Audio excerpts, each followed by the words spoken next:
నమస్తే. ఇన్నాళ్ళు నన్ను సపోర్ట్ చేస్తూ, ఎంకరేజ్ చేస్తూ మీ ప్రేమని నాకు అందిస్తున్న ప్రతి ఒక్కరికి కృతజ్ఞతలు. అలాగే ఈ వీడియో కూడా ఖచ్చితంగా మీకు ఉపయోగపడుతుంది. లైక్, షేర్ అండ్ సబ్స్క్రైబ్ చేసి మీ సపోర్ట్‌ని నాకు అందించండి. అలాగే ఈ వీడియో పట్ల మీకున్న అభిప్రాయాన్ని కామెంట్ సెక్షన్‌లో కామెంట్ చేసి తెలియజేయండి. ఇప్పుడు వీడియోని చూద్దాం. జీవితంలో రకరకాల సమస్యలతో బాధపడుతున్నారా? ముఖ్యంగా ఆర్థిక సమస్యలతో సతమతమవుతున్నారా? ఎన్నో పరిహారాలు చేసి అలసిపోయారా? మంచి మార్గం దొరకాలని కోరుకుంటున్నారా? అయితే రండి, విశ్వాన్ని ఎలా అడగాలో తెలుసుకుందాం. లా ఆఫ్ అట్రాక్షన్ క్లాసెస్ మీకోసం మన ఛానల్లో. వివరాల కొరకు సంప్రదించండి.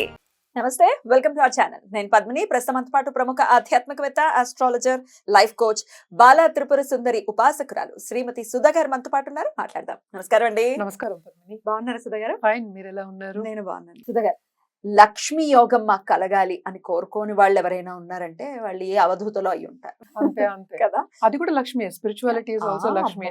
అన్ని లక్ష్ములే. లెవెల్ లక్ష్మి అది. కానీ అవధూతలు మన వీడియోలు ఎందుకు చూస్తారు? మనకు కావాల్సింది సామాన్యులు. లక్ష్మీ యోగం కావాలి. రకరకాల ఈతి బాధలతో బాధపడుతున్నాము. మాది ఫలానా నక్షత్రం, లేకపోతే మాది ఫలానా రాశి, మా ఫలానా లగ్నం, మాకెందుకండి, మా జీవితాలు ఇంతేనా, మాకు లక్ష్మీ యోగం అనేది ఉండదా అని అడుగుతుంటే భలే కష్టం అనిపిస్తుంది. ఎవరికైనా ఉంటుంది. అవును, ఉంటుంది తప్పక.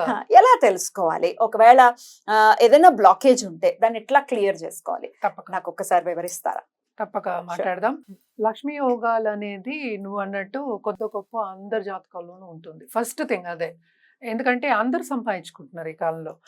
అదేంటంటే ఎత్తు తగ్గులు, ఎంత ఉంది ఎంత లేదు పర్సంటేజ్ అనుకుందాము, ఎంత మోతాదులో ఉంది అనుకుంటాం. అంటే ఏంటంటే ఎంత బలంగా ఉంది అనుకోవడం అనేది చూసుకోవాలి. జనరల్గా మాట్లాడుకోవాలి అంటే మనం లక్ష్మీ యోగాలు కానీ ఎనీ యోగం ఫర్ దట్ మ్యాటర్ మనం లగ్నం నుంచే చూస్తాం. అంటే ఏంటంటే బర్త్ చార్ట్లో మనకి రాశి ఉంటుంది, లగ్నం ఉంటుంది, ప్లస్ దశా విశేషాలు ఉంటాయి. మనం దశా విశేషాల గురించి కూడా చాలా మాట్లాడుకున్నాము. బట్ ఇవన్నీ ఉన్నప్పుడు ఇవంతా కలయిక కదా. ఈ మూడు కలిసినప్పుడు మనకి ఒక యోగం అనేది ఫామ్ అవుతుంది. అసలు యోగం అంటే ఏంటి అంటే, రెండు ప్లానెట్స్ కలిసి ఉన్నా, లేకపోతే కేంద్ర కోణాల్లో ఉన్నా, లేకపోతే బెనిఫిక్స్, న్యాచురల్ బెనిఫిక్స్. మనమేమో జూపిటర్ అంటే గురుడు అంటే అందరికన్నా బెస్ట్ బెనిఫిట్ కదా. గురువు కానీ, లేకపోతే వీనస్ శుక్రుడు కానీ, లేకపోతే బుధుడు, వీళ్ళందరూ ఎగ్జాల్టేషన్లో ఉన్నా. ఓకే, సో ఇలాంటి యోగాలు అనేవి ఫామ్ అవుతాయి. And also more than 2 planets in any 1 house. అంటే ఒక్కొక్క దాంట్లో భావం అంటాం. ఇప్పుడు 12 రాసులే, మళ్ళీ 12 భావాలే, 12 అవే ఇల్లులు అయ్యాయి. అంటే ఇల్లులు అంటే ఫస్ట్ ఏంటంటే మనం లగ్నం అంటాం, ఉదయించే సూర్యుడు. నువ్వు పుట్టావు కనుక అది లగ్నం అనుకుంటాము. రెండో ఇల్లు సెకండ్ భావం, అంటే ఫైనాన్షియల్ స్టేటస్ చెప్పడానికి అది ఉంటుంది. అలాగే మనం చూసామంటే 11th house చూస్తాం. నువ్వు పుట్టిన లగ్నం నుంచి యోగాలన్నీ చూడాలన్నమాట. So 11th house, second house and 9th house అంటే భాగ్యాధిపతి ఎక్కడ ఉన్నాడో చూసినప్పుడు, plus combination of Jupiter and Venus, శుక్రుడు ప్లస్ గురుడు, వీళ్ళందరితో కాంబినేషన్ అయితే లక్ష్మీ యోగాలు అనేవి ఫామ్ అవుతాయి. దీంట్లో ఏంటంటే దారిద్ర్య యోగాలు ఉంటాయి, అలాగే లక్ష్మీ యోగాలు ఉంటాయి. అంటే ఎంత మోతాదులో ఉంటాయి అనేది చూసుకోవడం అనేది వెరీ ఇంపార్టెంట్. ఎందుకు ఇంపార్టెంట్ అంటే, మనకి ఏదైనా ఈజీగా అయిపోతే హ్యాపీ ఫీల్ అవుతాం. ఏదైనా కష్టపడ్డాం అంటే అయ్యో కష్టపడుతున్నాం అనుకుంటాం. కష్టపడందే ఏమి రాదనేది ఒకటి క్వశ్చన్. నిలబడదు, దట్ ఈస్ ఓకే. బట్ కష్టపడినా రాకపోతే అది బాధాకరం. సో ఇన్ని పొజిషన్స్ ఉంటాయి దాంట్లో. కొంతమంది ఏంటంటే పుట్టినప్పుడే వాళ్ళు సంపదతో పుడతారు. గోల్డెన్ స్పూన్ తో, silver spoon, golden spoon, platinum spoon ఇప్పుడు. సో అలా కూడా ఉంటాయి. కానీ జనరల్ గా మనం చూసాము అంటే సెకండ్ లార్డ్, 11th లార్డ్ వాళ్ళ కలయిక ఉన్నా, లేకపోతే వాళ్ళు ఎగ్జాల్టేషన్ లో ఉన్నా, లేకపోతే కోణాల్లో ఉన్నా ఈ యోగాలు అనేవి ఫామ్ అవుతాయి. Plus 9th lord. మరి తులా రాశి లేదా తులా లగ్నం వారికి ఎవరిస్తారు లక్ష్మిని? అలాగే లక్ష్మి యోగం ఎలా కలుగుతుంది? తులా లగ్నం వాళ్ళకి లగ్నాధిపతి మనకి శుక్రుడే. శుక్రుడు ఎగ్జాల్టేషన్ మళ్ళీ ఎక్కడ అవుతుంది? ఇక్కడ మనకి 6th లో అవుతుంది. అందుకని పెద్దగా అంత వర్కౌట్ అంతగా ఉండదు. బట్ స్టిల్ లగ్నాధిపతి exaltation is also good only. మిగతా ప్లానెట్స్ గురించి మనం మాట్లాడుకుందాం. మోస్ట్ ఇంపార్టెంట్ మనం మాట్లాడుకోవాల్సింది సెకండ్ లో. సెకండ్ లార్డ్ ఎవరు? మనకి కుజుడు అయ్యాడు. కుజుడు ఎక్కడ ఎగ్జాల్టేషన్? మనకి మకరంలో. సో 4th house, అంతే కదా. 4th house లో అంటే ఏంటి? Comfort level. పుట్టడం కంఫర్ట్ లో పుట్టాడు అనుకోవచ్చు. అంటే జాతకం చూసి తెలిసిపోతుంది అనమాట. అండ్ ఆల్సో ఏంటంటే దానికి తగ్గట్టు సపోజ్ వాళ్ళకి దశా విశేషాలు ఆర్ టైం పీరియడ్ మనం చెప్పుకోవాలి అంటే కొంచెం ఎదుగుతున్నప్పుడు వచ్చిందంటే తప్పక వీళ్ళ బిజినెస్ పెట్టి స్టార్ట్అప్ పెట్టి వాళ్ళు బాగా పైకి వచ్చేస్తారు అని చెప్పుకోవచ్చు అనమాట. అండ్ ఆల్సో ఇంకోటి ఏంటంటే మనకి తులలోనే మనకి 4th and 5th lord most important benefit for this లగ్నం అంటే ఏంటి శని భగవానుడు. శని భగవానుడు తులలోనే మనకి ఎగ్జాక్ట్. ఇంకేం కావాలి, అక్కడ శని ఉన్నా కూడా లక్ష్మి కుంభ శని ఉన్నా కూడా చాలు కదా. కుంభంలో ఉన్న తులలో ఉన్న శని కూడా ఇది ఎగ్జాల్టేషన్ ఇక్కడ. 5th లో ఓన్ హౌస్ లో ఉంటే ఇంకేం కావాలి, ఆయన ఓన్ చూసుకుంటున్నాడు. 5th హౌస్ కూడా మనం ఏం చెప్పుకుంటాం, 5th to 5th 9th కదా.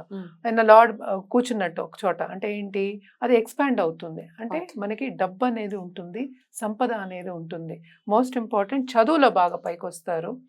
అంటే ఏంటి, ఇంకోళ్ళు చెప్పడం కానీ ఇప్పుడు కాలేజెస్ పెట్టడం కానీ ఇలాంటివన్నీ చదువు ఫీల్డ్ లో ముందుకెళ్తారు, బాగుంటుంది వాళ్ళకి అని చెప్పుకోవచ్చు అనమాట. అలాగే మనం చూసామంటే 9th లార్డ్ మనకి బుధుడయ్యాడు, ఓన్ హౌస్ లో బుధుడు ఉన్నా చాలా బాగుంటుంది. ఓకే, ఇంకా మనం ఏంటంటే 11th లార్డ్ ఎవరయ్యారు ఇక్కడ, రవి. ఎగ్జాల్టేషన్ ఎక్కడ, సారీ మేషం. మేషం అంటే 7th లో, ఇది కూడా మోస్ట్ ఇంపార్టెంట్, చాలా బాగుంటుంది అని చెప్పుకోవచ్చు అనమాట. ఇవన్నీ ఏంటంటే మనం జనరల్ గానే చెప్పుకోవడం జరుగుతుంది. ఏదైనా జాతక రీత్యా మనం చూసుకోవాలి, ఎవరి ఇండివిజువల్ జాతకం చూసుకోవాలి. దానికి మళ్ళీ ఏంటంటే వాళ్ళ పీరియడ్స్ రావాలి, అంటే టైం కలిసి రావాలి. కలిసి వచ్చినప్పుడు కింద ఉన్న వాళ్ళు ఎప్పుడో పైకి వెళ్ళిపోయే ఛాన్సెస్ ఉంటాయి అన్నమాట. ఎప్పుడు అనేది మనం నిర్ధారించగలం, ఎప్పుడు దశా విశేషాలు చూసుకున్నాం. అండ్ వీళ్ళకి కూడా ఏంటంటే అన్ని మేజర్ ప్లానెట్స్, ఇప్పుడు శుక్రుడు అయ్యాడు, శని భగవానుడు అయ్యాడు. శని అసలు కుంభ శని ఉంటే ఇంకేంటి, కుంభ వృష్టి అంటాం. అందుకనే అంటే అంతులేని సంపద ఇస్తాడు, అంటే అపర కుబేరులు కన్నా ఎక్కువ ఉండదు. అంటే మనం అనుకోనంత మనం ఊహించలేము, అంత ఇచ్చే ఛాన్సెస్. నేను చాలా మందిని చూసాను కదా, శని దశ వచ్చినప్పుడు ఏలినాటి శని వెళ్తాడా, ఎక్కడో ఎన్ని తిట్లు తిడతారండి బాబు పాపం ఆయన్ని. అది తిట్టకూడదండి, అదే చెప్తాను. Very bad.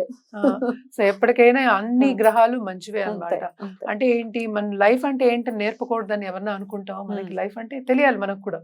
సో లెసన్స్ అనేవి నేర్చుకుని మనం పైకి వెళ్ళే ఛాన్సెస్ ఎక్కువ ఉంటాయి. ఎస్పెషలీ శని ఇన్వాల్వ్ అయినప్పుడు వాళ్ళు అసలు ఏమీ లేని వాళ్ళు ఆపర్చునిటీస్ వచ్చి ఎక్కడికో వెళ్ళిపోయిన అందరూ అంటారు శనిమా దశలో నాకు చాలా బాగుంది మేడం, ఇప్పుడు ఇలా ఉంది అంటారు. శని తర్వాత వచ్చేది మనకి బుధుడు కదా, సో 12th లార్డ్ దశ వస్తుంది. సో ఇలా డిఫరెంట్ గా ఉంటుంది అనమాట. ఆయన పొజిషన్ బట్టి మనం అనుకోవచ్చు. ఇది జనరల్ గా మనం చెప్పుకోవడం తప్ప ఇంకేం లేదు. కానీ జనరల్ గా అయితే శని మాదశ వచ్చిన వాళ్ళు, శని మాదశలో పైకి వెళ్ళిన వాళ్ళు బోళ్ళంత మంది ఉన్నారు. తులా వాళ్ళకి కూడా ఉంటుంది ఆ పరిస్థితి, తులా వాళ్ళకి బోళ్ళంత ఉంటుంది, చాలా అంతులేని సంపద వస్తుంది. చాలా మందిని చూస్తాను వీళ్ళది. మరి అయినప్పటికీ పరిహారాలు చేసుకోవాల్సి వస్తే వీళ్ళు ఏం చేయాలి? తప్పక శని భగవానుడికి చేయాలి. అంటే ఏంటి, శని జపం చేసుకోవడం, అలాగే శని దానం ఇవ్వడం, నవగ్రహాల చుట్టూ ప్రదక్షిణ చేయడం ఎవ్రీ సాటర్డే వెళ్ళి చేయడం అనేది వెరీ వెరీ ఇంపార్టెంట్. అలాగే ఏంటి అంటే ఎవ్రీడే శని చాలీస చదువుకోవచ్చు అనమాట, అది కూడా చాలా బాగుంటుంది. బ్యూటిఫుల్ అండి, చాలా అద్భుతంగా వివరించారు. ఇక నెక్స్ట్ ఎపిసోడ్ లో వృశ్చిక రాశి లేదా వృశ్చిక లగ్నం గురించి మాట్లాడుకుందాం. థ్యాంక్ యూ, నమస్తే.